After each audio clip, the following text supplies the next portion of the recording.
जिस समय विवाह लीला हो रही थी, अब विवाह के लिए जब बारात जाने लगी तो राम लक्ष्मण जी तो पहले ही पहुंच गए।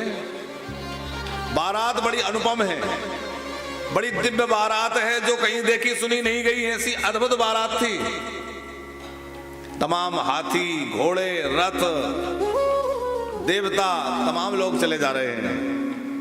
लेकिन अयोध्या से चलने वाली बारात में एक गड़बड़ी थी कि उसमें वर नहीं था, और बिना दुल्हे की बारात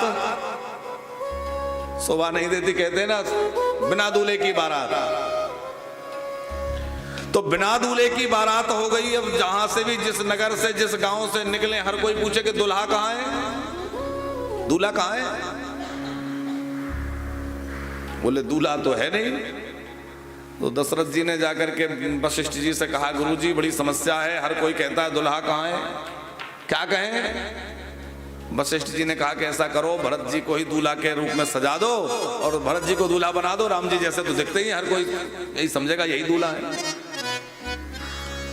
बोले वो तो ठीक है, पर दूल्हा बनकर के भरत जाएं और दुल्हन लेके राम आए, ये बात कहां तक उचित है। आज नहीं तो कल भरत तो सहज हैं, सरल हैं, कुछ नहीं कहेंगे, वो स्वीकार कर लेंगे, जैसा कहेंगे मान जाएंगे। लेकिन कभी अपनी मित्र मंडली में बैठे होंगे, मित्र लोग चढ़ाएंगे, क्यों बड़े दुल्हा बन के गए थे और दुल्हन तो लाए नहीं, दुल्हन तो राम जी लेके आ गए, तो विवाह तो राम जी का होना है। वशिष्ठ जी बोले कोई बात नहीं है, इनको दुल्हा बना के भेज दो, और दुल्हा बना, इस समय मुहूर्त ऐसा है, दुल्हा बनेंगे तो निश्चित दुल्हन भी लेके आएंगे, चिंता मत करो, 4-4 दुल्हनियां आएंगी।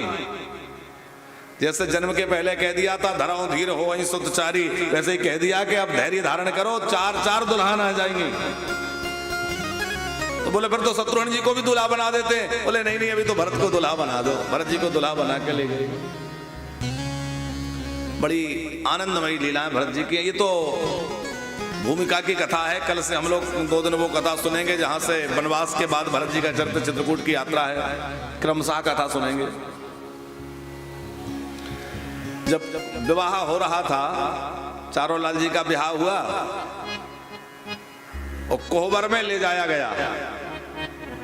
कोहबर में जाते हैं, कोहबर का अर्थ क्या होता है,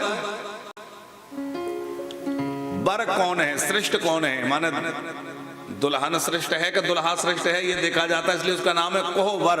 वर माने श्रेष्ठ, कोहबर। तो कोहबर में ले गए, तो कोहबर में क्या था कि एक स्वर्ण की थाल में श्री किशोरी जी, जानकी जी की चप्पल, जो पादुका उनकी है, वो रखी हुई थी, और एक रेशमी वस्त्र से ढकी हुई थी। सखियां विनोद करने के लिए की, और वो स्वर्ण थाल में पादुका जानकी जी की रख करके कपड़े से ढक दिया। राम जी से कहा प्रणाम करो। राम जी ने कहा हम प्रणाम नहीं करेंगे। अरे बोले क्यों नहीं करोगे, हमारी कुलदेवी है, इनको पहले प्रणाम करना पड़ेगा, तभी आगे की विधि होगी। राम जी बोले जब तक हम देवता का दर्शन नहीं कर ले प्रणाम नहीं करते, पहले दर्शन कराओ। बोले ये ऐसे देवता हैं कि पहले इनका प्रणाम करो, बाद में दर्शन देंगे। राम जी बोले नहीं नहीं, ऐसे देवता को हम प्रणाम नहीं करेंगे। लक्ष्मण जी से कहा कि अच्छा ये नहीं कर रहे, कोई बात नहीं, तुम कर लो।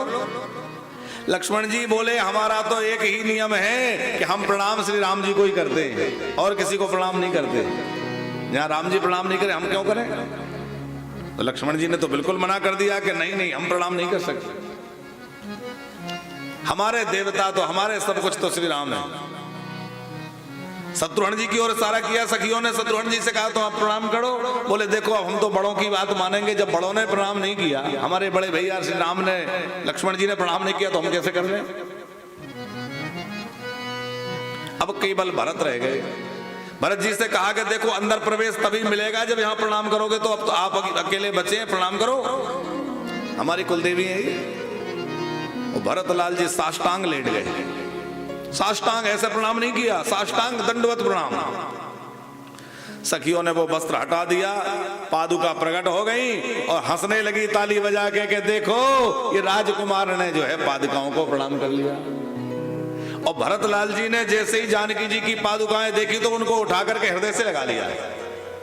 नेत्रों से लगाया, मस्तक से लगाया और कहा श्री सीताराम जी मेरे लिए तो दो ना होकर एक हैं। जैसे राम जी की पादुका मेरे लिए पूज्य है, वैसे ही किशोरी जानकी माँ की चरण पादुका भी मेरे लिए वंदनीय है। ये तो मेरी माँ की चरण पादुका है, यही तो मेरा इष्ट है, यही तो मेरा धन है।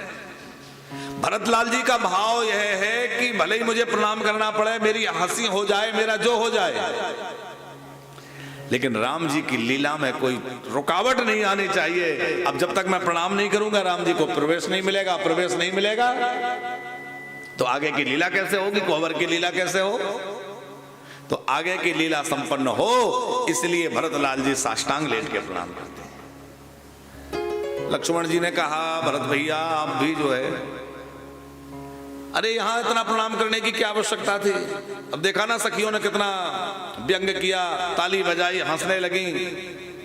अरे जानकी मैया के चरण पादुका के प्रणाम तो हम भी करेंगे, लेकिन अयोध्या में चलकर करेंगे, ये तो ससुराल है, यहां तो थोड़ा सा मर्यादा रखो।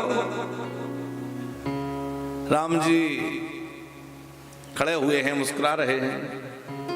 भरतलाल जी ने क्या कहा, बोले ये हमारा धर्म नहीं है कि कहीं प्रणाम करें और कहीं ना करें।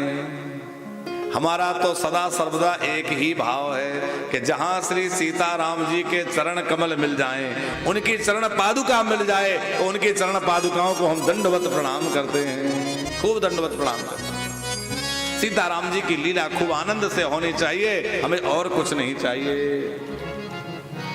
धन्य है भरतलाल जी महाराज।